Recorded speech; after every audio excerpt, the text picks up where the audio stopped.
welcome. And I'm going to talk a while about what I know and how in an hour like this we could get something done where you'll get something useful from being with me. Most of you can see me and see my eyes, and a lot of what I've learned and I teach for 25 years has been listening to the listening. So my story is that I had awful stage fright. And I tried to power through it, and I with Toastmasters, and nothing worked. And it took me like till I was in my late 40s before, I don't know how I got the epiphany that what I thought was a block in speaking, because I had awful stage fright, but it wasn't really a block in speaking, it was a block in receiving the available listening. There are people available to listen, but if we're not there to listen because we're kind of figuring out what to say and we're trying to speak and express ourselves, that we don't really take in the listening, and that's where the intelligent life is. So I made that switch. I started to create these groups about 25 years ago called speaking circles, which I'm going to give you a taste of here. Some of you have been to my circles. Maybe you'll get a chance to share what you've learned from them. But what I do, and again, I'd love for you to come to my circles. We have facilitators around the country and around the world, but a lot of people can't get to circles for one reason or another, geographically or financially.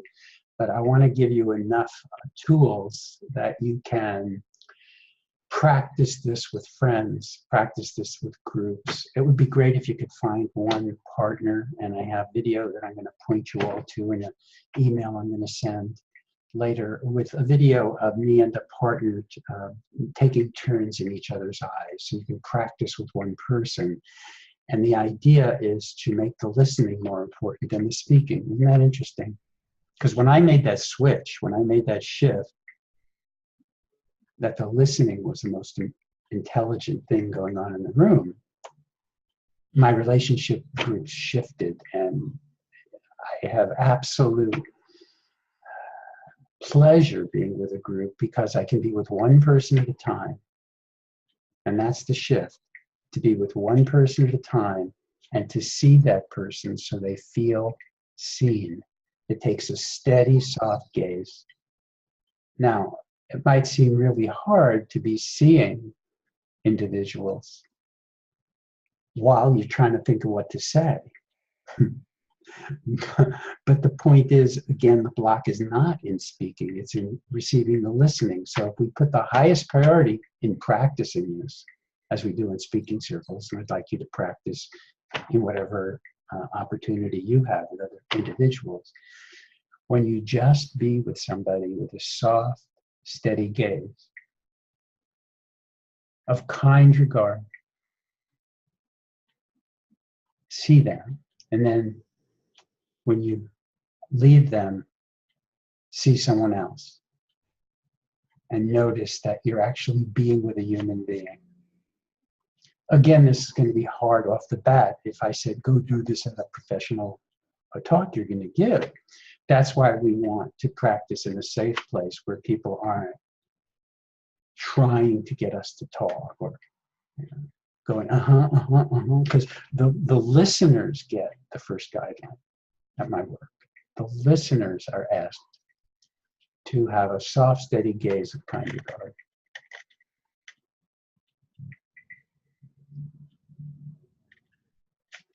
And to not even demand that the person speak. So you're not kind of, we're, coaching and saying, yeah, which is very common, and nothing wrong with that in real life, but boy, it doesn't help somebody get over stage fright when they're looking for people going this way, and most people in audiences don't. Most people are just there.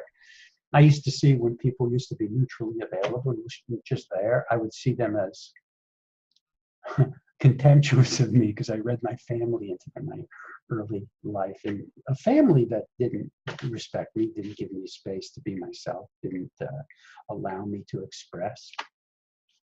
I was the youngest child, and that's very common. A young child is often picked on by an older brother or not seen by a father, or seen, as in my family, from my mom, as somebody to kind of pity for what she saw I was going through, because she didn't have a voice either in the family. So she had to cool it. So growing up in a family, as many of us do, where we project that family, we don't get that listening that we are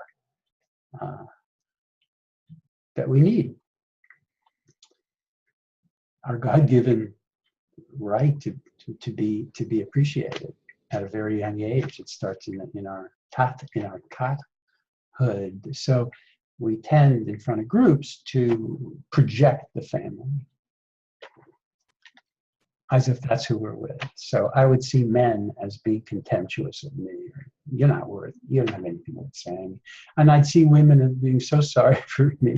So what did I have to do in my late 40s with this awful stage fright, deer in the headlight stage fright, is I created a system, a protocol, where people get together in speaking circles in groups of, 7, 8, 9, 10.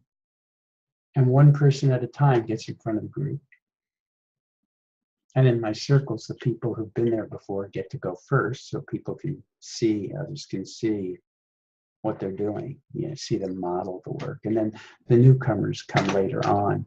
And the whole idea is a 3-minute and a 7-minute turn in those circles. Again, I'm giving you some of these details so that if you can find some people to play with in this regard, you could get some of the same results. Again, starting with one other person. And I'll tell you more about what I suggest for individuals, when you have one other person to do.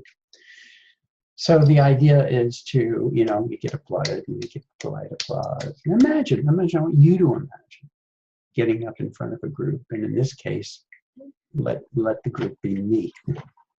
And imagine that I'm just sitting there, or sitting there, receiving you with kind regard, a soft, steady gaze of allowance, acceptance, appreciation for your being a human. When you're getting this appreciation or this gentle, and it's not even trying to connect. It's not about everyone. We want to connect with audiences, but it's not about trying to connect. Because when you're trying to connect, you're coming from separation. Like you're separated, now I have to connect with. No, we know, most of us has sense that we're already connected as human beings. Perhaps through the center of the earth, through the law of gravity, the great mother connector. There's a lot, like the roots of trees, that we resonate down and up. Because when I speak to you even now, I'm sensing that I'm resonating down into the earth, not trying to reach you over the land, resonating down. So if I be with one of you at a time, so you imagine that you're speaking to me now, and say you have a minute. And there's nothing to say. You don't even have to speak.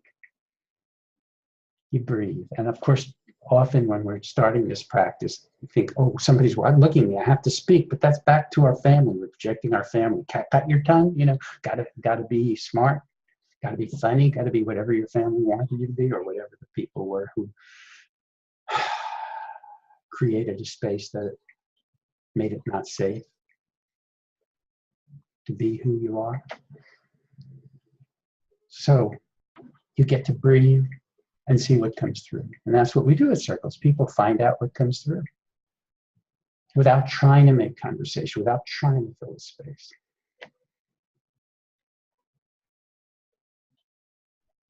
Do that for 3 minutes.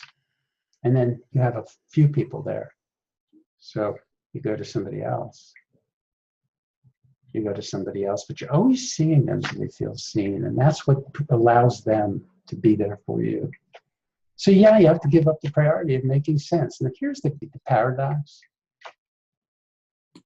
That when you practice not being attached to having to speak, or what am I saying? Are they listening? Do they like it? What are they evaluating me for? Just to be there and then allow the words to come when they do. And maybe the words start to be, ooh, I have anxiety. So instead of covering the anxiety of trying to break through it, you're actually with it and you're allowing it to. And that anxiety, when you're not forced to perform, transforms or becomes excitement and pleasure. See, it's reversing When we were children, we developed these neural pathways, many of us, I did, that associated being seen with contraction and anxiety because we weren't seen in a light that was pleasant to a little toddler, a little 1-year-old, or a little 2-year-old. And what we do when we have these experiences, one-on-one or in a circle, is that we're getting a positive corrective experience in being seen in a way that allows us to build new neural pathways that associate being seen with pleasure and expansion instead of contraction and anxiety.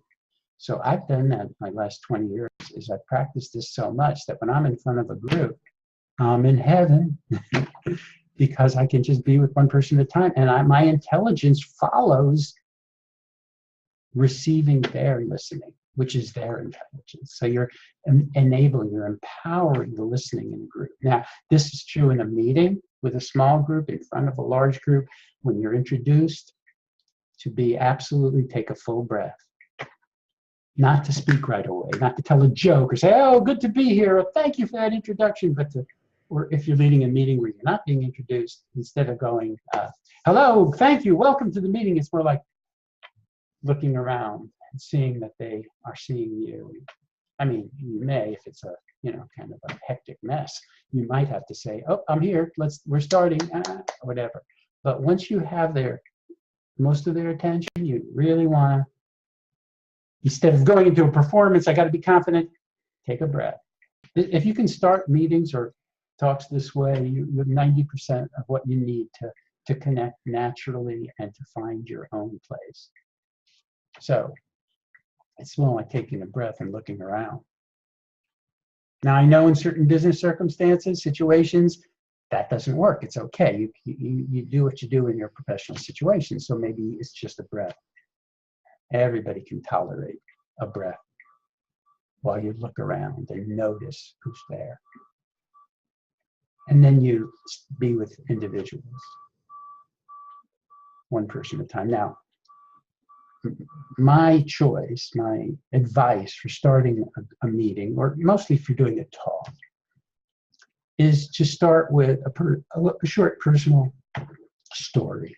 And what I'd like to do today is have one or more of you practice, not so much practice, but talk about an opening story that might work for you. And it's not the long, drawn-out signature stories that a lot of orators have, that they've practiced and gotten every voice and every gesture, and they've got it dramatized in this 5 or 7 minute opening that they've been using because it's really a knockout opening, except maybe they're not quite relationally present because they're performing.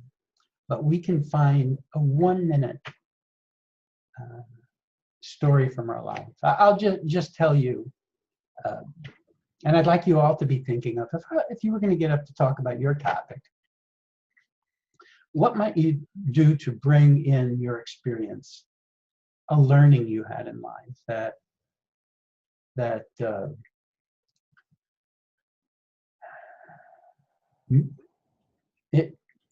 moved you toward, that influenced you toward what your expertise is, that relates to what you've learned in life. Often it's a bad experience that woke you up in a way that, now, I know there's at least one financial person on the call, and there's a fellow who came up with an opening talking about moving, when a child and their family was moving from place to place, one stop ahead of the debt collector, living in their car, and at one point at like a very young age said, I will do everything I have to do to not live like this when I have a family. I will learn everything I have to learn. And that's an example of taking an experience from childhood, which we all, if you think about it, we all have something, like mine around the dinner table, where I didn't have a voice around the dinner table. And it really ultimately led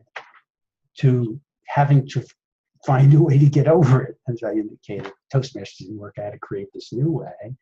And in doing so, I created something that I've taught around the world, and I wrote the book about, and I have an organization, Speaking Service International, about, because of what I went through as a child.